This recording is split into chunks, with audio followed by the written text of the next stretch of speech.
À Qufu, berceau du confucianisme, s'est ouvert le 11e forum de Nishan sur les civilisations mondiales.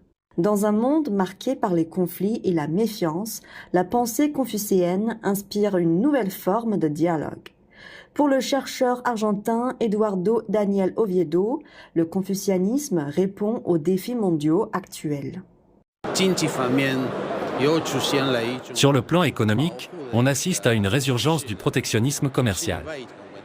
Face à ce problème, les érudits confucéens apportent une nouvelle réponse.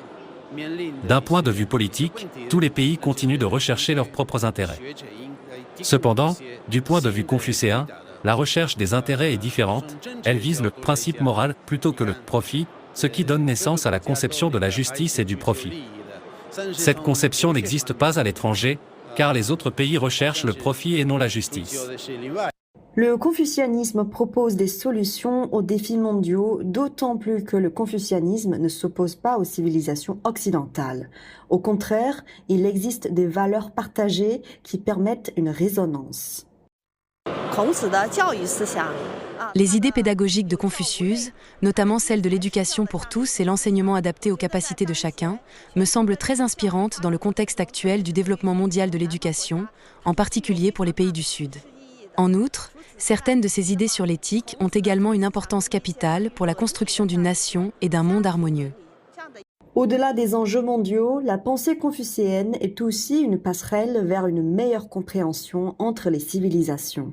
Depuis l'année dernière, il y a un film en français qui s'appelle L'Amphitrite. J'ai bien constaté les spectateurs français, notamment les étudiants, licence et master, lorsque j'ai projeté ce film pour eux, l'effet est très positif. Après avoir vu ce film, j'ai l'impression que mes étudiants français ils commencent à s'intéresser à l'histoire de leur propre pays.